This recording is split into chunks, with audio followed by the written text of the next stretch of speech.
What's up, everyone? I'm David, joined by Nick, and that season 2 finale of Iron Fist was crazy, changed everything for Danny Rand and the future of the series. We're here to talk about it. Let's get right into it.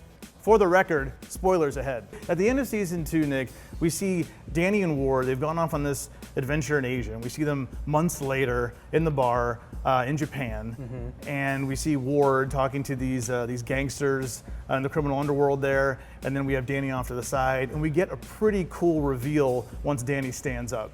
Yeah, it showcases that Ward's really using Danny as kind of a leveraging chip or bargaining chip in trying to negotiate with these gang members, and the big reveal is that he is channeling the Iron Fist into his guns. It is very John Woo. It is super over-the-top, stylish. He shoots a bullet out of the air with his golden guns. It's absurd, but I kind of love it. I could have kind of done maybe without the bullets being shot out of the air, but that's fine. Yeah, I think the scene would have been more impactful if he just stood up, were to fire the guns, and then just cut. I think that would have been pretty cool and be like, hey, this is what's going to come in season 3. But we got that reveal, and we also heard a name, Orson Randle. Now, Orson Randle is another Iron Fist. He's older than Danny in the comics. He actually knew Danny's father, and he could play a big role in season 3. I'm assuming he will, but he had that gung fu. He had that ability that Danny was using. So again, they skipped months ahead. So we don't know if we're gonna see hopefully like a montage or training montage, like how did Danny get those abilities? But in the comics, Orson Randle had those abilities. And season 3 might very well do what season 2 did in showcasing how Danny earned the Iron Fist. So I'm hoping we do see Danny earn his gun fu, because that'd be rad.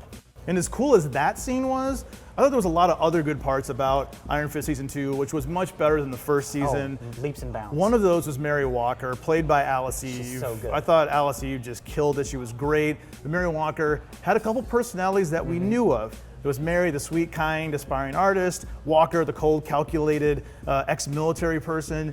But then there's a third version that they all learned about, who I assume in season 3 is going to be Typhoid Mary. Right. Or Bloody Mary. Or Bloody Mary. And that seems like a more appropriate name, given like it's almost regal as opposed to Typhoid Mary, which sounds kind of silly.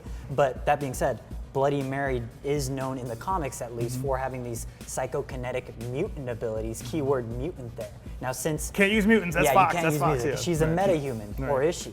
Based on whether or not the government approves this Fox merger, she may very well be the first mutant that we see in the Marvel TV universe, but again, if not, then she's just probably going to be a metahuman like Quicksilver or Scarlet Witch. We're also wondering where we're going to see her next, because Daredevil, which we're going to talk about soon, season 3 is coming up soon, and is she going to be in Daredevil? Because in the comic book, she has a relationship with Matt Murdock. They actually date for a while, and I assume we're going to see her in Iron Fist season 3 as well, but we'll have to wait and see on that. I hope so too.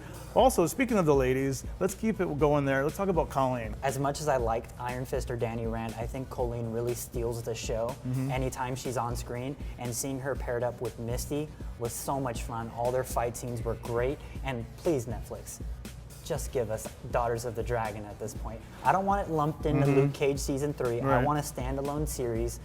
They deserve it. They are the best. I love them. And there haven't been that many female versions of Iron Fist and in the history of the series, in the history of the comic books. I mean, you have Feng Ji-woo, who kind of had the Phoenix. She was the embodiment of the Phoenix, and she was the Iron Fist. You also have the Pirate Queen of Pinghai Bay, who they mention, who was part of, sounds like Colleen's family, her lineage, or she's connected to them. So, I mean, this is going to be one of the few versions of the female Iron Fist that we've seen, and she's holding it down in New York while Danny's off gallivanting in Japan with Ward, which I want to see more of. I hope we get more adventures with Ward and Danny. I love seeing them team up together. They're great. But before we leave, we can't leave without talking about the post-credit scene. If you haven't seen the post-credit scene, I mean, this is already, of course, a full spoilers video, but check it out. Come back. It's after the credits. It's after the credits. We want to talk about Daredevil. Yeah, that's right. Reveal. Matt Murdock.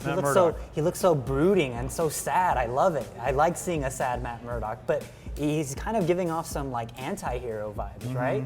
Seems like he's going rogue. He's going a little bit dark, because he's talking about how he would rather die the devil than live as Matt Murdock. So, I mean, what that's going to Is he going to imply, kill someone? I know. I mean, for season 3, I mean, Kingpin's still out there, of course. Is Elektra going to be with him or not? I mean, what happened to her at the end of Defenders? I mean, he's in a rough place right now. So I'm excited to see Daredevil season 3 when that comes out. That was a pretty cool reveal. And I love the old costume too.